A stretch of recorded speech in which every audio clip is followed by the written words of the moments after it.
Hi students, happy morning to all. Welcome to ninth standard video. Today I am going to teach you ninth standard English Unit 4 The Spider and the Fly. The Spider and the Fly poem Mary Howgate Unit 4. Okay students, shall we move? The Spider and the Fly.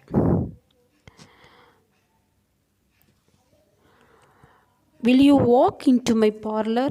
Said the spider to the fly. Will you walk into the parlor? The Spider and the Fly is a poem by Mary Howgate, published in 1829. The first line of the poem. Already we discussed about it. Once again, the first line of the poem is, Will you walk into my parlor, said the spider to the fly. The story tells of a cunning spider who entraps a fly into its web through the use of seduction and manipulation. The poem is a cautionary tale against those who has flattery and charm to discuss their true intention.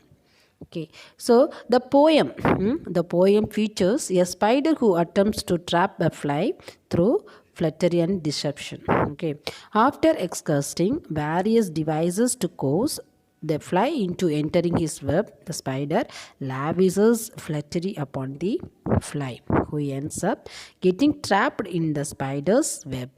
Curiosity might have killed the cat, but it is flattery which finishes of the fly.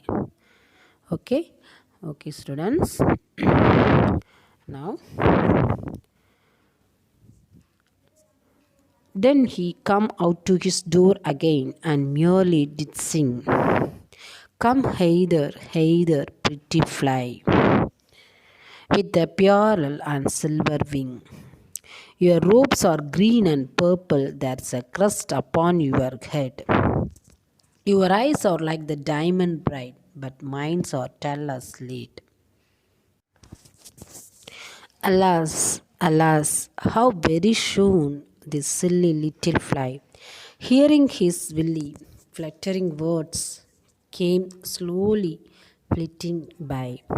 With buzzing wings she hung aloft, then near and nearer drew, thinking only of her brilliant eyes, and green and purple and who, thinking only of her crusted head. Poor foolish thing. The spider seems even more confident now. The weapon of vanity worked out for him, and he finally deceived the fly to succumb to his evil desires. The fly is bewitched by the spider's flattery and decides to slowly approach the spider's web. Alas, alas, how very soon this silly little fly, hearing his willy flattering words, came slowly flitting by. The fly is engrossed in her own beauty and thinks only of her brilliant eyes. And green and purple hue, thinking only of her crusted head, poor foolish thing. The fly is bewitched by the spider's flattery and decides to slowly approach the spider's web. The fly is engrossed in her own beauty and thinks only of her brilliant eyes and her crested head. Taking advantage of this moment, the spider pounces on her and fiercely catches her. The spider pounces on her and fiercely catches her. The spider quickly tracks her up to his winding stair, and then to his den, and finally to his little parlor. The fly's words finally hold true for her own self, as well as she never comes out of the devices flies home. At last up jumped the cunning spider and fiercely held her fast. He racked her up his winding stair into his dismal den within his little parlour, but she never came out again. She never came out again.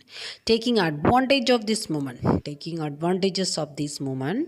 the spider bounces on her and fiercely catches her. The spider quickly tracks her up to his winding stair and then to his den, and finally to his little parlour.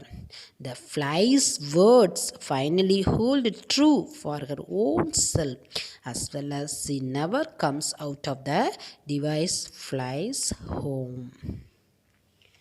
And now, dear little children who made this story read to idle, silly, flattering words, I pray you never give heed unto an evil counselor, close heart and ear and eye, and take a lesson from this tale of the spider and the fly.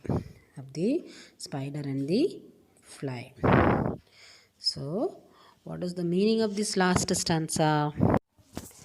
What is the meaning of this last stanza? We observe a sudden change in the tone and narration of the poem in the last stanza. We observe a sudden change in the tone and narration of the poem in the last stanza. The poet carefully transformed the story into a message to the children. The poet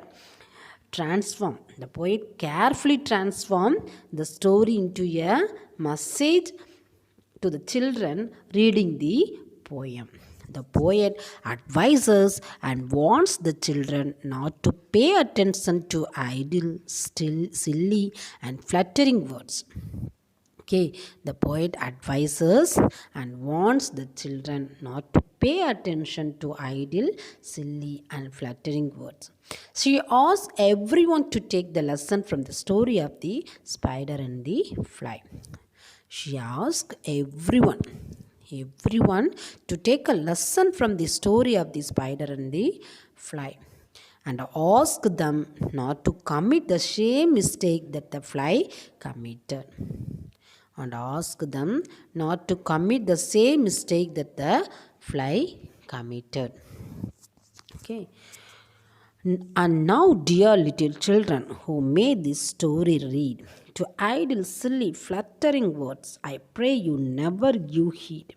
And to an evil counselor, close heart and ear and eye, and take a lesson from this tale of the spider and the fly.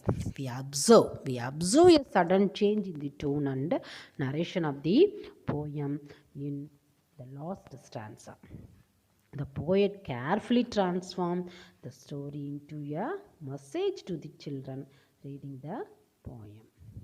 The poet advises and warns the children not to pay attention to idle, silly, and flattering words. She asks everyone to take a lesson from the story of the spider and the fly, and ask them not to commit the same mistake that the fly committed. Yes, dear children. Dear children, this is the lesson. This is the lesson. We take a lesson from the story of the spider and the fly. Okay, children. So, the opening line is one of the most recognized and quoted first lines in all of English verses.